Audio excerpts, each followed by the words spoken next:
నమస్కారమండి. నా పేరు నీలిమ. నేను కూడా మీ అందరిలాగానే జీవితంలో ఎంతో ఎత్తుకెదగాలని అనుకున్నాను. దానికోసం ఎన్నో రకాలుగా కష్టపడ్డాను. నా టార్గెట్ కోసం ప్రతి ఒక్కటి నేర్చుకున్నాను. కానీ అన్నీ అనుకున్నట్టు జరిగితే జీవితమెందుకవుతుంది? నీలిమ ఎగ్జామ్ ఫీజు కట్టడం కోసం ఎలాగైనా డబ్బులు సంపాదించాలని తెలిసిన వాళ్ల దగ్గర్నుంచి అడగటం కోసం వెళ్ళింది. చాలా ప్రయత్నాల తర్వాత ఒక చోట పని సంపాదించుకుని ఇంటికెళ్ళింది. ఎక్కడికెళ్ళొస్తున్నావే ఇంతసేపు? ఎప్పటినుంచి ఎదురు చూస్తున్నానో తెలుసా నీకోసం? నాకోసం ఎదురుచూస్తున్నావా? అయినా నేను కాలేజీ నుంచొచ్చే టైం కంటే అరగంటే కదా ఎక్కువైంది. దానికి ఎదురుచూడ్డం దేనికమ్మా? నీకు చెప్పాను కదా, ఈరోజు కాలేజీ నుంచి త్వరగా రమ్మని. మీ అత్తవాళ్ళు ఇప్పటివరకు నీకోసం ఎదురు చూసి చూసి ఆలస్యమవుతుందని ఇప్పుడే వెళ్లారు. నేను కూడా చెప్పాను కదమ్మా, చాముండత్త వాళ్ళు వస్తారంటే నేను రానని. వాళ్ళంటే నాకంత నచ్చదని నీకు తెలుసు కదా. అయినా ఎందుకు ఎప్పుడు బలవంతం చేస్తావు? బలవంతమేం లేదు. ఇంతకీ ఈరోజు మీ అత్త ఎందుకొచ్చిందో తెలుసా నీకు? ఎందుకొచ్చుంటుంది? ఏదో పని మీద ఇటువైపు వచ్చిందేమో. పక్కన్నే కాబట్టి మన ఇంటికి వచ్చుండొచ్చు. కాదు, ఈరోజు ఒక ముఖ్యమైన విషయం మాట్లాడ్డానికొచ్చింది. ముఖ్యమైన విషయమా? దేని గురించి? మీ అత్తకి కొడుకు పుట్టాడని తెలిసినప్పుడు నేను మీ నాన్న ఇద్దరం వెళ్ళాం. అప్పుడావిడ మీ నాన్నతో మాట్లాడుతూ ఒక మాట అడిగింది. నాకు కొడుకు పుట్టాడు కదా, నీకమ్మాయి పుడితే నా కొడుక్కిచ్చి పెళ్లి చేస్తావా అన్నయ్య అని.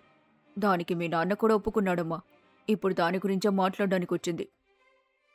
ఏం మాట్లాడుతున్నావే నువ్వు? నాకిప్పుడు పెళ్ళేంటి? అయినా బావకి నాకు సెట్ అవ్వదు. బావ చాలా ఇన్నోసెంట్ అమ్మా. నా అంబిషన్స్, టార్గెట్ అంతా వేరని నీకు తెలుసు కదా. బావకి నాకు ఎలా సెట్ అవుతుందని మీరనుకుంటున్నారమ్మా? అది కుదరదు. ప్లీజ్ అమ్మా, ఈ పెళ్లి వద్దు. దానికి నేను కూడా ఏం చేయలేనమ్మా. మాటలిచ్చి పుచ్చుకోవడం కొద్దీ సంవత్సరాల కిందటే అయిపోయింది. ఇప్పుడు నేను మీ నాన్న ఇచ్చిన మాట కాదని ఈ పెళ్లి చేయనంటే అవమానం మనకు కాదు, చనిపోయిన మీ నాన్నకి జరుగుతుంది. అలా చేయడం నాకిష్టం లేదు. అందుకే పెళ్లి కొప్పుకున్నాను. పెళ్లి కొప్పుకోవడమేంటి? అమ్మా ప్లీజ్, అమ్మా ప్లీజ్ ప్లీజ్, పెళ్ళొద్దని చెప్పమ్మా ప్లీజ్. అది నా చేతుల్లో లేదు. నా చేతుల్లోనే కాదు, ఇంకెవరి చేతుల్లో కూడా లేదు. నీకు జగదీష్తో పెళ్లి జరగడం ఖాయం. నువ్వు ఒప్పుకున్నా ఒప్పుకోకపోయినా కూడా. తల్లి మాటలకి నీలిమ గొంతులో మాట పెగల్లేదు. దాంతో తను ఏమీ మాట్లాడకుండా గదిలో ఒక మూలన పుస్తకాలు పెట్టున్న బల్ల దగ్గర కుర్చీలో కూర్చుంది. తరువాతి రోజు, అమ్మా నేను వెళ్ళొస్తాను. సాయంత్రం లేటవుతుంది. నువ్వు నా గురించి ఎదురు చూడకుండా తినేసి పడుకో. తినేసి పడుకోవాలా? అంతరాత్రి దాకా ఎక్కడికే వెళ్తావు? నాన్న ఫ్రెండ్ సుబ్బారావు అంకుల్ ఉన్నాడు కదా, వాళ్ల దగ్గర పనికోసం అడిగాను. ఆయన ఈ రోజు నుంచి రమ్మన్నాడు. సుబ్బారావు పచారీ కొట్టు నడిపిస్తున్నాడు. దాంట్లో నువ్వేం చేస్తావు? పొట్లలు కడతావా ఏంటి? ఏ పనైతే ఏంటమ్మా, ఎగ్జామ్స్ దగ్గరకొస్తున్నాయి. ఎగ్జామ్ ఫీజుకి డబ్బులు కావాలి కదా. అయితే పచారీ కొట్లో పనికి వెళ్తావా? పెళ్లి కావాల్సిన పిల్లని పచారీ కొట్లో పనికి పంపిస్తే నలుగురు ఏమనుకుంటారు? సమాజంలో మర్యాద ఉంటుందా? నా పరువు పచారీ కొట్లో తాకట్టు పెడతావా? అమ్మా, మనం సరిగ్గా భోజనం చేసి ఎన్ని రోజులవుతుందో నీకు గుర్తుందా? పైకేమో పరువుగల్ల కుటుంబం, లోపలి చూస్తే తినడానికి తిండి కూడా సరిగ్గా ఉండదు. ఇలా పరువు ముసుగులో లేనిదాన్ని ఉందని ఊహించుకుంటూ బతకడం నా వల్ల కాదమ్మా. నాకు చదువుకోవడం, నేననుకున్న టార్గెట్ చేరుకోవటం ముఖ్యం. దానికి డబ్బు కావాలి. దానికోసం తప్పుడు పనులు కాకుండా ఎలాంటి పనులు చేయడానికైనా నేను సిద్ధంగానే ఉన్నాను. చెప్పాలనుకున్నదంతా చెప్పేసి తల్లి మాట కోసం ఎదురుచూడకుండా వెళ్ళిపోయింది నీలిమ. ఒక తల్లిగా నిన్నంటున్న ప్రతి మాట నాకు గుండెల్లో గుణపంలా గుచ్చుకుంటున్నాయమ్మా. కాని నేనేం చెయ్యలేని ఒక తల్లిని. నువ్వు చేసిన ఏకైక తప్పు నాలాంటి పేదదానికి కూతురుగా పుట్టడం. నా అదృష్టం కూడా అదే, నీలాంటి కూతురు పుట్టడం. నీకు పెళ్లి చేసి పంపాలని నాకు తొందరేం లేదు తల్లి. కాని మీ అత్తవాళ్లు కాస్త డబ్బున్నోళ్ళు. ఎన్ని రోజులని ఈ పేదరికం అనుభవిస్తావు చెప్పు? నాకంటే తప్పదు. నీకీ పేద జీవితం అవసరం లేదని తొందరగా పెళ్లి చేసి ఆ ఇంటికి పంపాలని అనుకుంటున్నాను. ఇది తప్పా ఒప్పా అన్నది నాకు తెలీదు. నాకు తెలిసింది ఇదే. నేను చేయగలిగేది కూడా ఇదే. నేను చేసే పాచి పనికి నీకు కట్నాలిచ్చి పెళ్లి చేసేంత శక్తి నా దగ్గర లేదమ్మా. ఈ జన్మకి ఇది నీకు తప్పదు. నన్ను క్షమించు తల్లి అని నీలిమ ఫోటో వంక చూస్తూ తనలో తాను మాట్లాడుకుంటూ టైం వైపు చూసింది శైలజ. అబ్బో, టైం 7 అవుతుంది. టైంకి పనికెళ్ళకపోతే మేడం తిడుతుంది. వెంటనే లేచి వాళ్ళింటికి కొంత దూరంలో ఉన్న అపార్ట్మెంట్ వైపు వెళ్ళింది శైలజ. అలా రోజులు గడుస్తున్నాయి. శైలజ, నీలిమ వాళ్ళ పనులు చేస్తూ రోజులు గడిపేస్తున్నారు. ఒకరోజు ఇద్దరూ పనికి వెళ్లడానికి సిద్ధమవుతుండగా చాముండేశ్వరి ఇంటికొచ్చింది. వదినా, మీరిక్కడ ఏదైనా పని మీద ఇటొచ్చారా? వేరే పనేం లేదు, మీతో మాట్లాడదామనొచ్చాను. అవునా? ఒక కబురు చేయాల్సింది కదా. అంటే ఏంటి? చెప్పకుండా రాకూడదని అంటున్నావా? ఇంటికి ఆడపడుచొస్తే ఎవరైనా సంతోషపడతారు. నువ్వేంటి ప్రశ్నలేస్తున్నావు? అలా అని కాదు. పనికి బయలుదేరుతుంటే ఒకేసారి వచ్చేసరికి కాస్త. సరే వదినా, ఒక్క నిమిషం టీ తీసుకొస్తాను. టీదేముందిలే, ఎప్పుడైనా తాగొచ్చు. ముందు మాట్లాడాలని వచ్చిన విషయం మాట్లాడేసుకుంటే అయిపోతుంది. చెప్పు వదినా, దేని గురించి మాట్లాడాలి? ఏంటి మళ్ళీ కొత్తగా మాట్లాడుతున్నావు? మనమనుకున్నదే కదా. మీ అమ్మాయి నీలిమ, నా కొడుకు జగదీష్ల పెళ్లి గురించి. పంతులతో కూడా మాట్లాడేసొచ్చాను. ఈ నెలలో మంచి ముహూర్తాలున్నాయన్నాడు. ఒకసారి మనమందరం వెళ్ళి మాట్లాడుకుంటే బాగుంటుంది. ఏమమ్మా కోడలు పిల్ల, అంతే కదా? అత్తయ్య, అది నాకు ఇప్పుడే పెళ్లి చేసుకోవాలని లేదు. ముందు ఎగ్జామ్స్ ఉన్నాయి. నా లక్ష్యం వేరే ఉంది. లక్ష్యమా? ఎవరి లక్ష్యమైనా ఒక్కటే, డబ్బులు సంపాదించడం. దానికి రకరకాల మార్గాల్లో చదువు ఒక మార్గం, అంతే.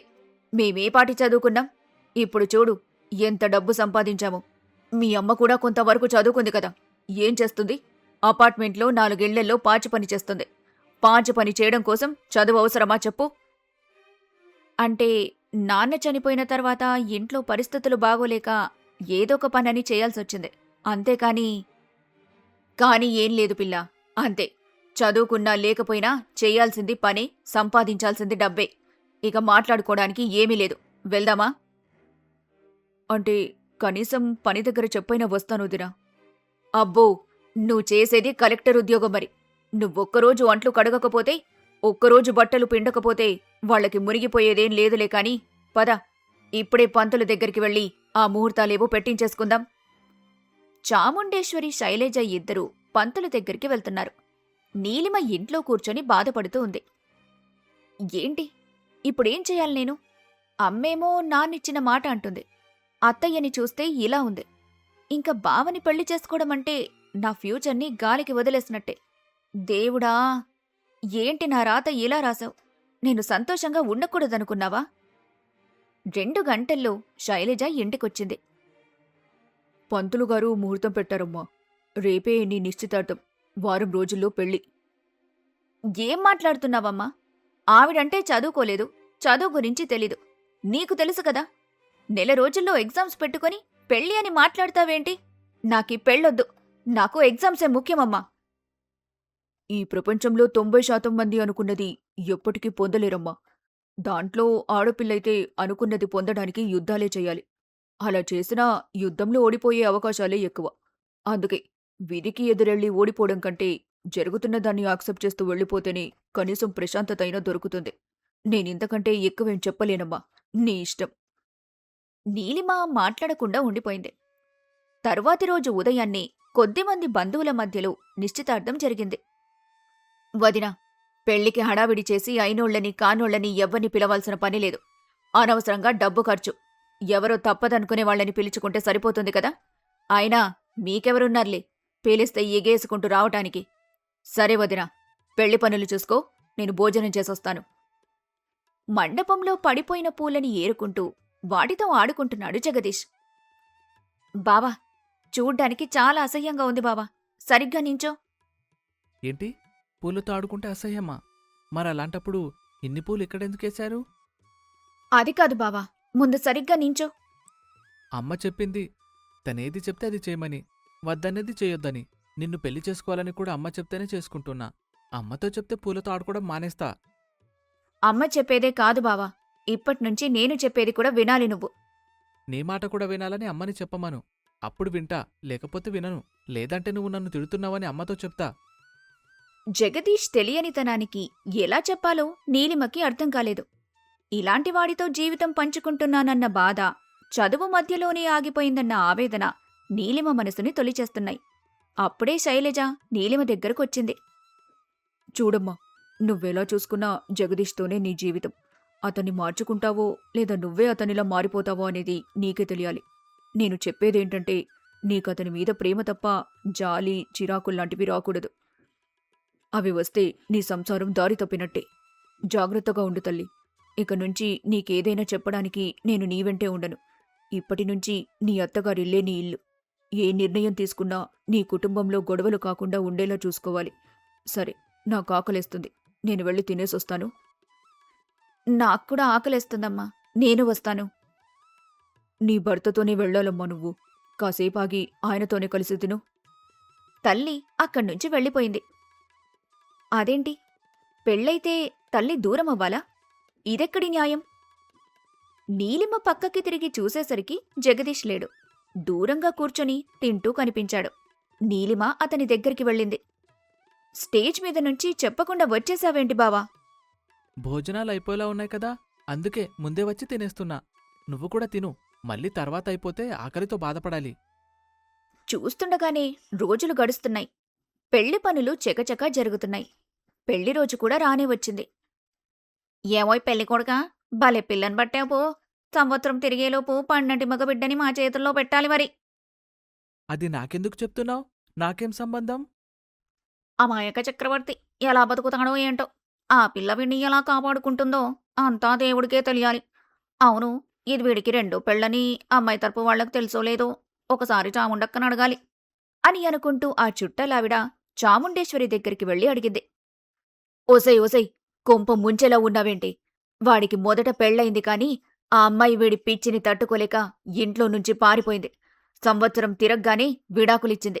ఈ విషయం నీకు నాకు తప్ప ఇక్కడింకెవ్వరికీ తెలీదు. నువ్వనవసరంగా కంప చెయ్యొద్దు. సర్లే, మీ ఇంటి విషయాలు నాకెందుకులే, వస్తాను. ఇదిలా వయ్యారాలు పోతుందంటే ఏదో పెంట చేసేలానే ఉంది అని మనసులో అనుకుంది చాముండేశ్వరి. ఇంతలో శైలజ గట్టిగట్టిగా మాట్లాడటం వినిపించింది. చాముండేశ్వరి వెంటనే అక్కడికి వెళ్ళింది. ఏమైంది వదినా, అలా అరుస్తున్నావు? బాబు, ఇందాక చెప్పావు కదా, ఆ విషయం మళ్ళీ చెప్పు. జగదీష్, ఏమైంది నాన్నా? అమ్మా, ఇంతకుముందు కూడా ఒక అమ్మాయితో ఇలానే పెళ్లి చేశావు కదా. అప్పుడు అమ్మాయి వారం రోజుల తర్వాత కనిపించకుండా వెళ్ళిపోయింది కదా. నువ్వు కూడా అలానే చేస్తావా? వదినా, ఇప్పుడు అరవడం అవసరమా? పరువు పోగొట్టుకోవడం తప్ప? మీ వాడికి ఇంతకు ముందు పెళ్లి చేసావు కదా, అప్పుడేమైంది మీ అన్నిచ్చిన మాట? అది తప్పింది నువ్వు కాబట్టి ఇప్పుడు ఈ పెళ్లిని ఇక్కడే ఆపేసి నేను నా కూతుర్ని నచ్చినట్టు ఉండమని చెప్పగలను. నీలిమా, రావే, వెళ్ళిపోదాం ఇక్కడ్నుంచి. ఆవేశపడకు వదినా. పెళ్లి పీటల మీద పెళ్ళాగిపోయిందంటే పోయే పరువు నాది కాదు, పెళ్లి కూతుర్ది. ఇంకెవరైనా పెళ్లి చేసుకోవడానికి కూడా ఆలోచిస్తారు. పీటల మీద పెళ్ళాగిపోయిన పిల్లని పెళ్లి చేసుకోవడానికి ఎవరు ముందుకొస్తారు చెప్పు? అక్కడ ఇక్కడ తిరిగి మళ్ళీ మేనవాళ్లం కాబట్టి మా దగ్గరికే రావాలి. అదంతా అవసరమా చెప్పు? 2 నిమిషాలు కళ్ళు మూసుకుంటే పెళ్ళైపోతుంది. తర్వాత వాళ్ల సంసారం వాళ్లది. లేదు, ఇప్పుడే పెళ్ళాపేస్తానన్నావనుకో, పంతానికి పోతే నేనేం చేయగలను, ఎంతవరకు వెళ్తానో నీకు తెలుసు కదా. సొంతవాళ్ల మనం. మన మధ్య ఈ మాటల యుద్ధాలు, పంతాలు అవసరమంటావా చెప్పు? చాముండేశ్వరి మాటలకి శైలజ మూగబోయింది. తన కూతుర్ని ఎక్కడ తప్పుగా అందరికీ చెప్తుందో అని భయపడి ఆగిపోయింది. పెళ్లిని ఆపలేకపోయింది. చాముండేశ్వరి అనుకున్నట్టుగాని కొందరి బంధువుల మధ్యనే పెళ్లి జరిగింది. పెళ్లి తరువాత అత్తారింట్లో అడుగుపెట్టింది నీలిమ. బెడ్రూంలో నీలిమ, జగదీష్ కూర్చొని ఉన్నారు. బావా, ఈరోజు మన మొదటి రాత్రి కదా, కాని నాకివన్నీ ఇష్టం లేదు. నా మనసంతా చదువు మీదే ఉంది. నేను చదువుకోవాలి బావా. నువ్వేదైనా చేయగలవా? ఉదయం నుంచి పెళ్లిలో నించుని కాళ్ళాగేస్తున్నాయి. అయినా నేను రోజు అమ్మ దగ్గర పడుకుంటా కదా. ఇవాళ ఎక్కడ పడుకోమని అంటున్నారెందుకు? నేను అమ్మ దగ్గరే పడుకుంటా. నువ్వే పడుకో ఇక్కడ. బావా, నేనేం మాట్లాడుతున్నాను, నువ్వేం మాట్లాడుతున్నావు? నువ్వేం చెప్తున్నావో నాకేం తెలీదు. నాకు నిద్రొస్తోంది. నేను అమ్మ దగ్గరికెళ్తా అని లేచి వెళ్లబోతున్న జగదీష్ చేయి పట్టుకుని వెనక్కి లాగింది నీలిమ.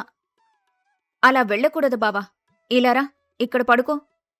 నువ్వెవరు నేను అమ్మ దగ్గరికి వెళ్ళొద్దని చెప్పడానికి? మా అమ్మ దగ్గరికి నేనెళ్తా, నా ఇష్టం. నీలిమ పట్టుకున్న చేతిని విదిలిస్తూ నీలిమని వెనక్కి తోసేసి తల్లి దగ్గరికి పరిగెత్తాడు జగదీష్. ఇదండి నా పరిస్థితి. ముందుకు పోలేక వెనక్కి వెళ్లే అవకాశం లేక ఇదిగో ఇక్కడే ఇరుక్కుపోయింది నా జీవితం.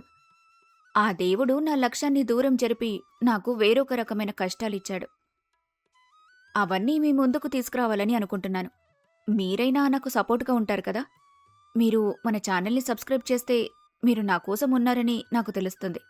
మర్చిపోకుండా సబ్స్క్రైబ్ చేస్తారు కదా.